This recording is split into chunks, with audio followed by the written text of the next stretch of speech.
6 o'clock in the morning is its own category of phone call. Not 5:58, not 6:03.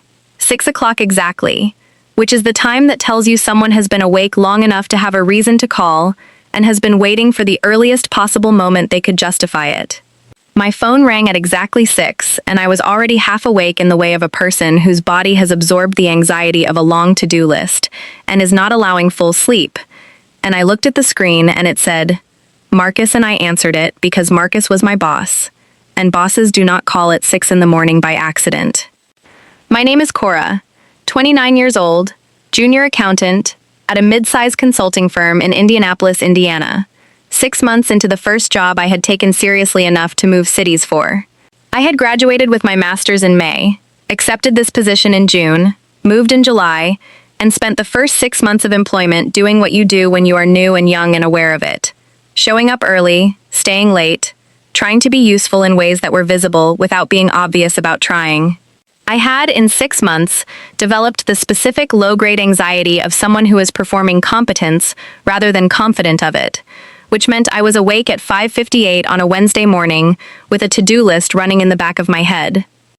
Marcus was 44, a senior partner, the person I reported to directly, a man I had found to be fair and occasionally funny and direct, in the specific way that people are direct when they have been doing something long enough that they no longer feel the need to soften every message. He returned emails within 2 hours. He explained his reasoning when he made decisions that affected my work. He remembered that I took my coffee without milk, which I had mentioned once and not thought about again. He had never called me before 8 in the morning, not in 6 months, not ever. His voice when I answered was the voice of a man in the middle of something. Not panicking. Something worse than panicking. Controlled. A specific controlled quality of a person who is preventing panic, which requires more effort than panicking does, and produces a distinctive sound that I had never heard from him before, and that I recognized immediately as serious. He said, Cora, don't come to the office today. I said, What? Marcus, don't come in. Stay home today. Faster than usual. Efficiency of someone who has this same thing to say to 15 other people and is working through a list. What is happening? You'll understand by noon. A pause. That was not long, but that contained something. Please just trust me on this. He sounded terrified. Not stressed. Terrified. There is a difference, and it is audible, and I heard it in the specific quality of his voice, which was controlled in the way that a person's voice gets controlled when they are managing something that would otherwise be uncontrollable. He was not panicking. He was preventing panic. Those are not the same thing. And the second one is harder. Subscribe here. Stay through noon, because that is when this story becomes what it actually is. Subscribe now. I did not go to the office. I want to say this first because it is not obvious that I would make this choice, and the fact that I made it is part of the story. I am 29 years old and 6 months into a first real job, and I had a to-do list running in the back of my head before I was fully awake. And when my boss called at 6 in the morning and said, Don't come in, my first instinct was not compliance. My first instinct was, there is a misunderstanding and I need to clear it up. My second instinct was, I have a 9:30 meeting.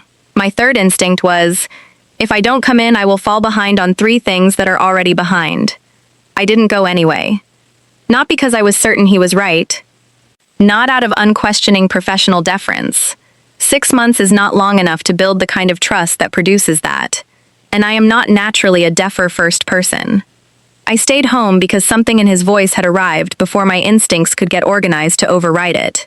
Not the words.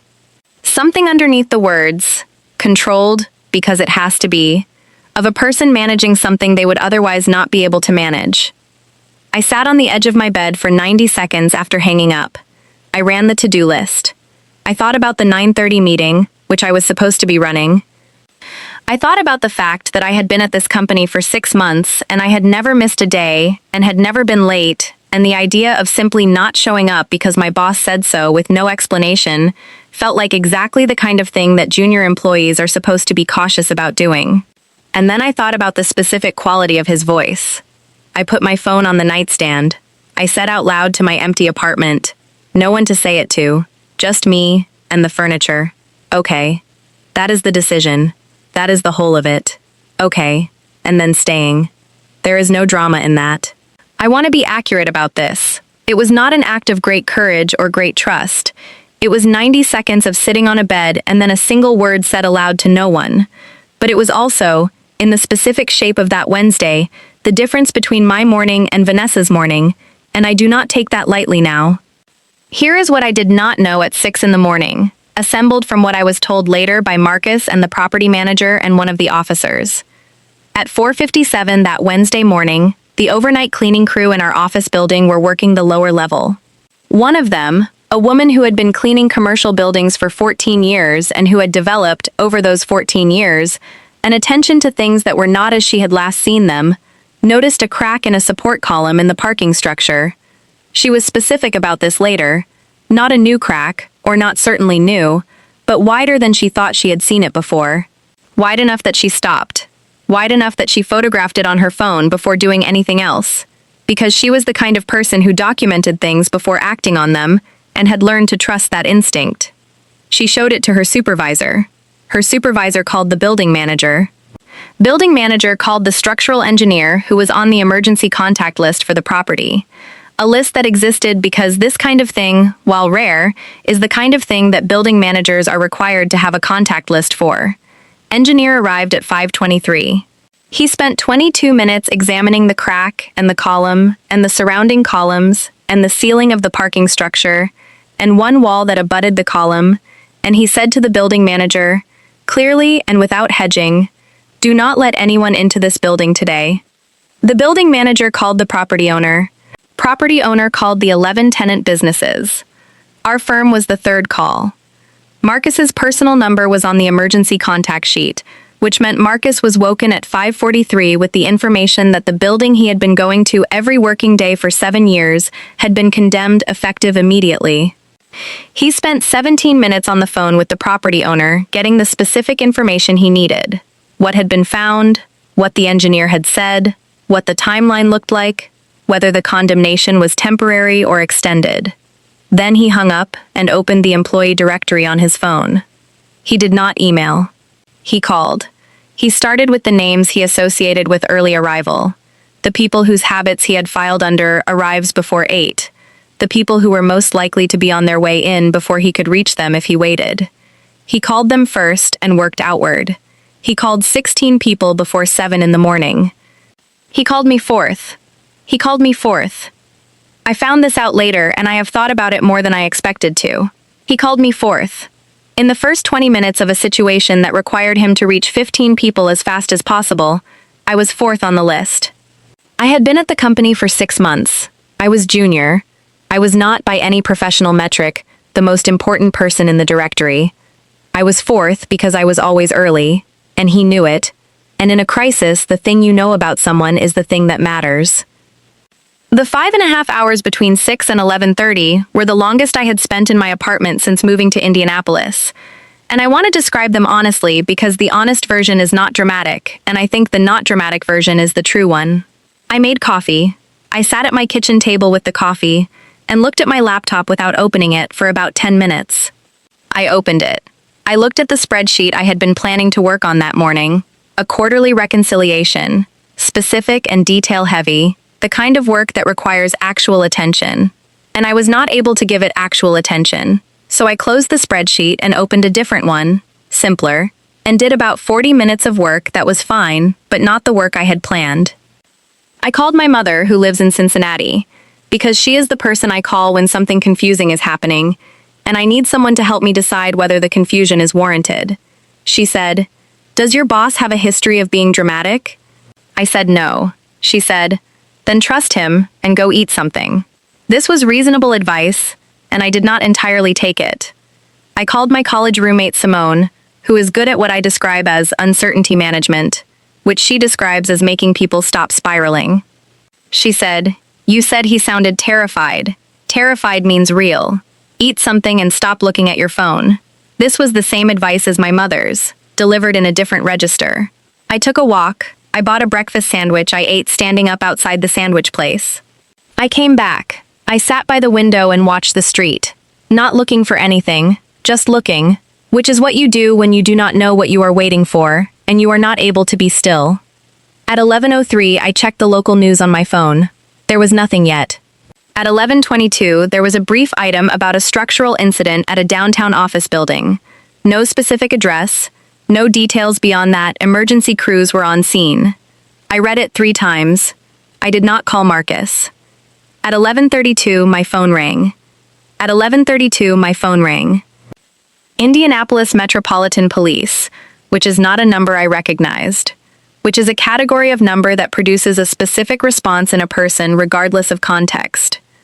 I answered it with the particular controlled calm of someone who has been waiting for something for 5.5 hours and is now in the first second of finding out what it was. The officer who called was patient and specific in the way of someone who has been trained to deliver information to people who do not yet know what they are about to be told. He said there had been a structural incident at an office building in the downtown area. He confirmed the address, which I knew. He said the affected area was the parking structure on the lower level, where a support column failure had caused a partial collapse of one section at approximately 10:40 that morning. He said one person had been present in or near the affected area at the time of the incident. He said that person had been evacuated. He said her injuries were not life-threatening. He said he was calling people listed in her phone as workplace contacts to inform them she was safe and being assessed at a nearby hospital. I said, "What is her name?" He said a name I recognized. Vanessa was 51, a senior analyst, 2 offices down from mine on the 4th floor. She had been at the firm for 11 years. She was the person who had shown me where the good coffee was on my first day, and who had, since then, been consistently kind in the specific low-key way of someone who has been somewhere long enough to remember what it was like to be new. She ran every morning before work. She mentioned this sometimes. She had mentioned it to me when she'd noticed I also came in early, a brief exchange about mornings that I had not thought about again. Marcus had called her. She had not answered. She had been running, phone on silent in her jacket pocket, 3 miles along the canal path she ran every morning. And when she got home, she had showered and eaten and gotten on the subway and arrived at our office at 9:15 without knowing that the building manager had condemned the structure 4 hours earlier. She had badged in.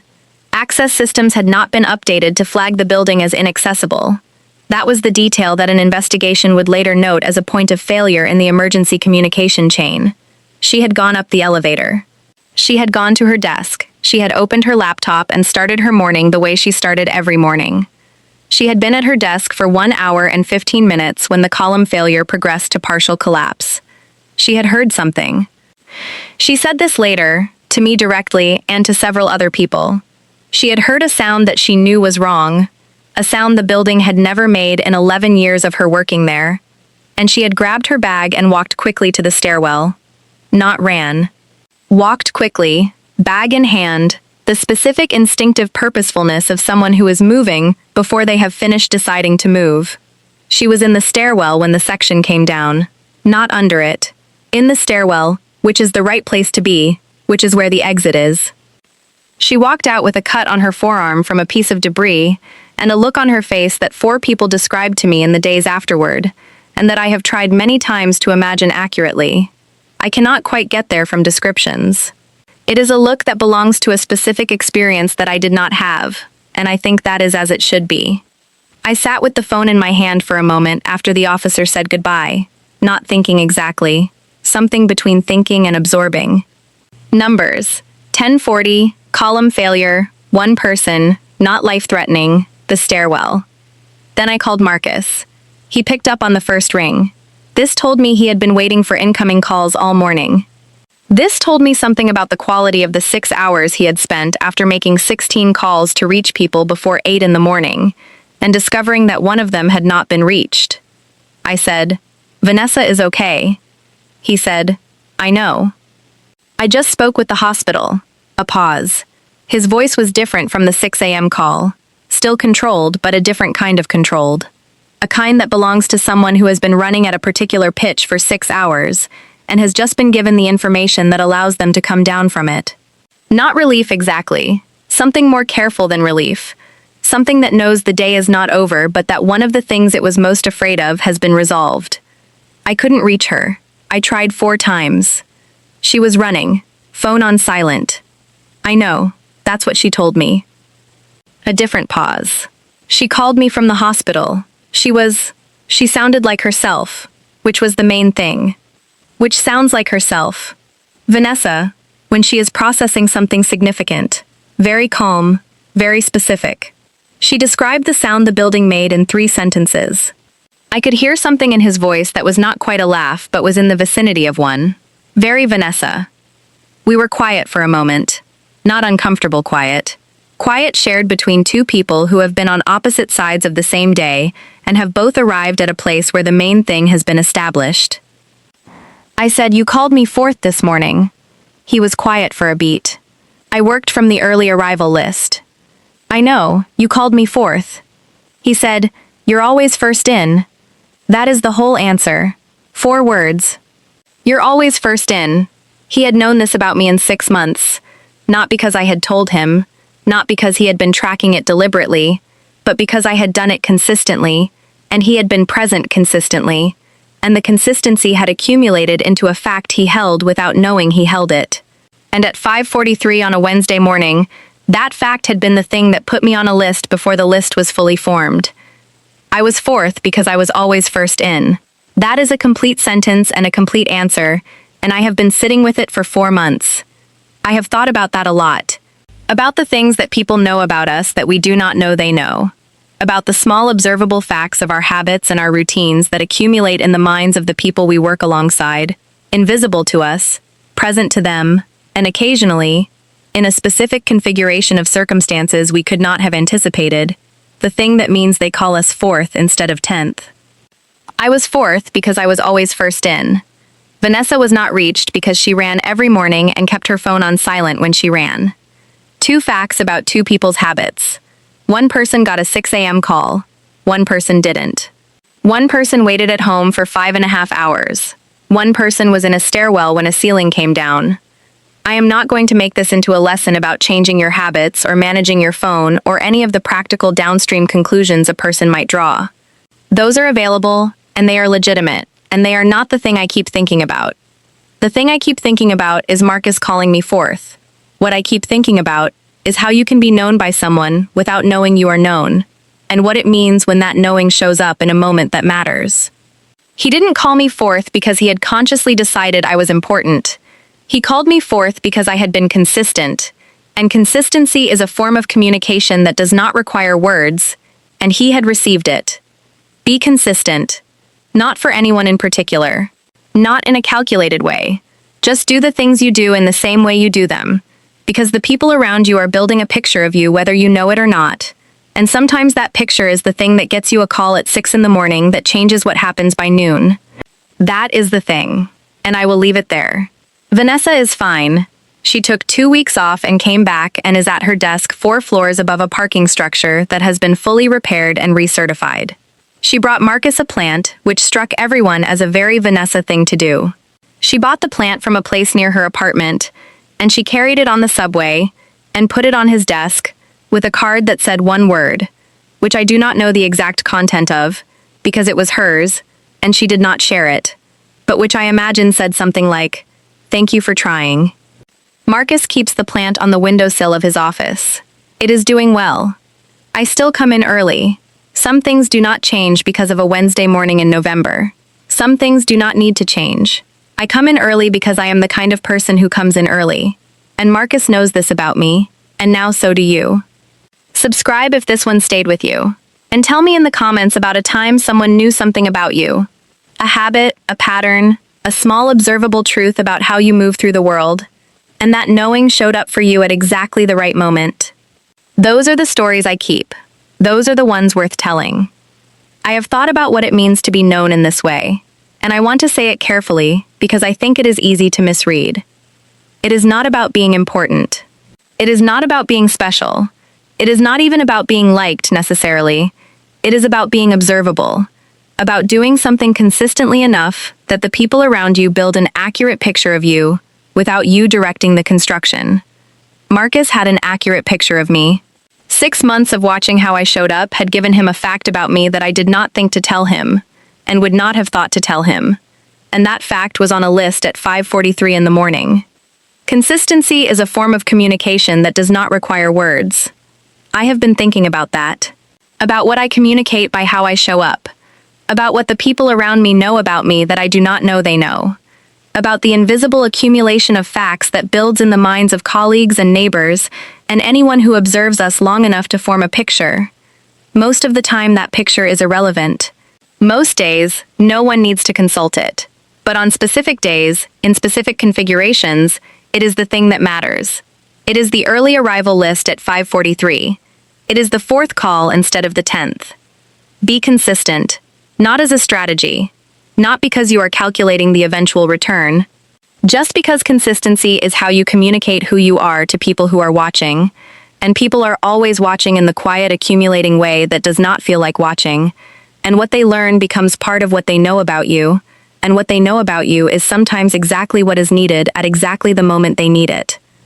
That is the whole thing. Vanessa brought Marcus a plant. Marcus keeps it on the windowsill. I come in early. Some things do not change. Subscribe if this reached you. Tell me in the comments about a time someone knew something about you, a habit, a small observable fact, that showed up for you when you needed it. Those are the stories I want. Those are the ones worth telling. You are being known right now, by someone, in some way, without knowing it. Try to be consistent. It matters more than you think.